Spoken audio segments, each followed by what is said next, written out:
Okay, rebuilding the forks on a KZ440 Limited. Now, this is a 93 Kawasaki, and I did my due diligence, all that fun stuff. I got my climber manual. Hold on a second, we'll just go over and get that. So, here's the climber manual showing the rebuild for the front forks of a 83 Kawasaki 440 Limited. The exploded view here that they show is, well, not very helpful if you've never redone forks.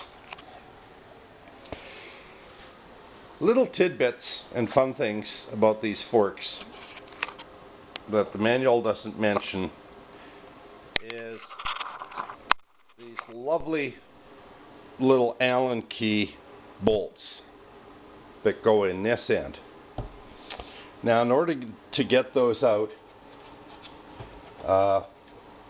you need an Allen key tool that's going to have the length so that you can get that part out of there. And the only thing that'll work, hang on a second here, you can try doing it the hard way with a number 6 metric Allen key and slide that in there, put it onto a 1/4 inch socket, slide it in, and hope you can get it. Now, they talk about not letting the pressure off and trying to undo it that way. The first fork I didn't have any problem with it. The second fork, this didn't work. I had issues on the first fork using this. So I managed to get the first fork apart without a lot of trouble. That Allen key come loose, and then I disassembled everything else. So I went out and got the toy. Okay, this is the 1/2 inch drive 6mm Allen key adapter, and I went to use this on this one.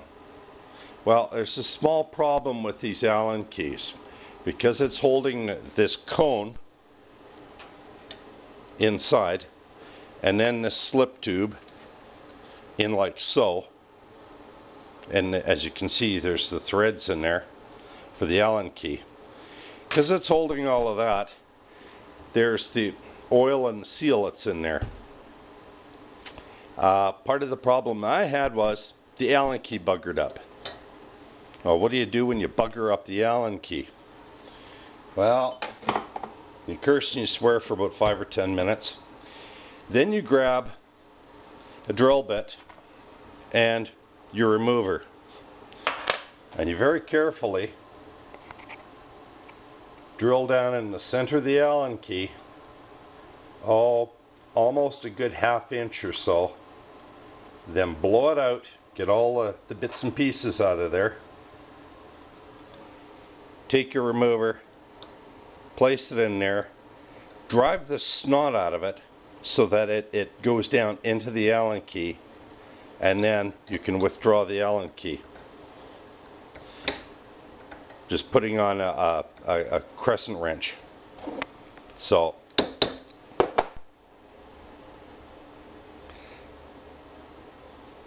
it is muy annoying. The other thing that happens is you got to be careful in case somebody else has rebuilt it. I don't know if you can see the top of the Allen head there. I'm hoping you can. We'll get a little closer.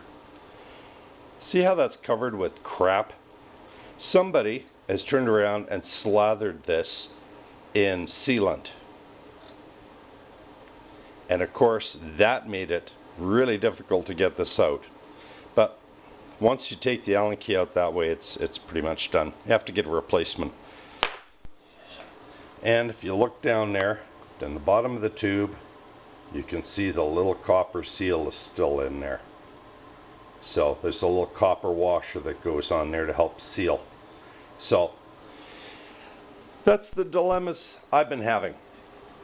But so far, got one rebuilt, sitting right over there. It's pressured up, everything's good, it's not leaking. It's got the new dust seal on the top, all properly assembled. Everything worked out nice. Now it's possible for a guy to turn around and do this single-handedly. When you take the fork out, you got to get that out of there. Now the way to get that out of there is there's a little circlip at the top of the shock tube, this little guy. I found a trick. If you take a socket, just a small one, big enough to go on the air stem like that, use this little guy, poke it in like so, and then some rags on the floor with the fork sitting down and this part facing up. Put this over the valve stem, then take a soft top hammer, just tap down on there a few times. And what that'll do is that'll get that sleeve moving inside the tube. I squirted a little bit of WD-40 in there and let it sit for a few minutes so it would lube up, so that the oil would get between the circlip and the rubber O-ring. Tap on it a few times. It'll give you just enough room to be able to get in with your little hook tool, hook the ring, and then pop it out. But keep pressure on this, and you should relieve the pressure from the shock before you even do this. Let the air out of it.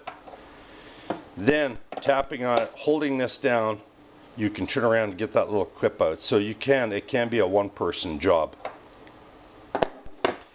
So that was a bit of a stunt, but I managed to get it.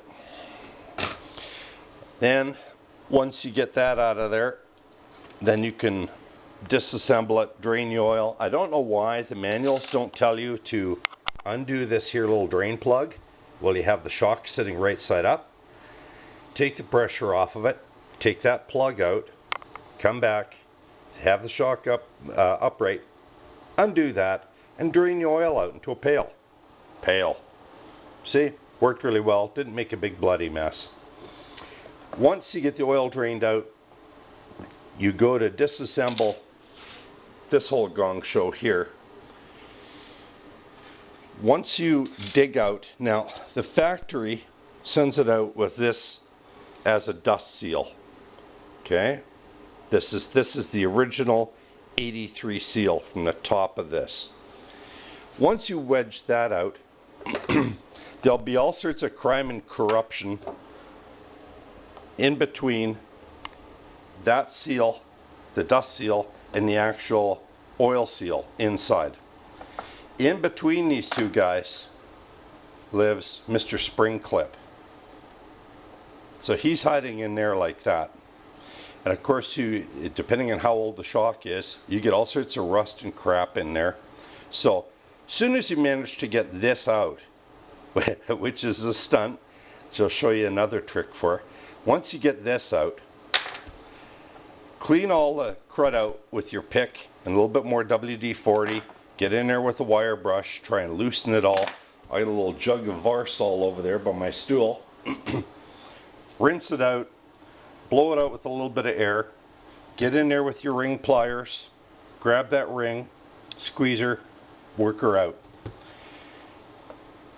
That was rusty, so I had to buff it and get all the crud off it. Now, to get the seal out. Getting the seal out, that's not necessarily an easy prospect. Now, I tried different ways. I didn't want to damage this portion of the tube. So here's what I did.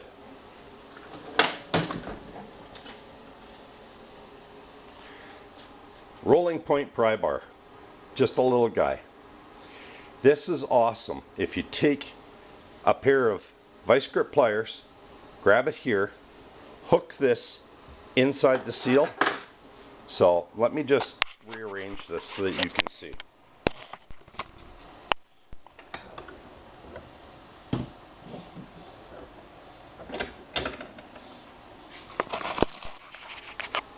Sorry, I'm doing the whole handhold thing here. Okay. Rolling point pry bar inside, like so. And then your vice grips on the outside. Then, while you're holding on to it with the vice grips, take a hammer, hit the vice grips. That will act as a pry in there, and that will pry that seal out. You work your way around. Now, I'm not trying to get too carried away because that's a brand new seal that I've put in there. There's also a little metal slip ring that goes in there. What its purpose is, who knows. Some say it's supposed to be on the outside of the seal to slide down against this inner ring here. I just put the damn thing in there, put the seal in. Heck with it. Because that's what I did with that one. Ta-da. And it still works. And it's been sitting there 24 hours and it's not leaking. So those are the issues I'm having, or did have. It's done now. So now what I need to do is wait until I can get to my handy dandy parts supplier and get a new Allen key. You see how I've drilled that? Got in there and kind of, I don't know if that's in focus or not, but that's what you got to do. Really steady with the drill it out, and then put your remover in and torque that puppy out of there. I won, so that's where I'm at this point. I hope it was useful. Thanks.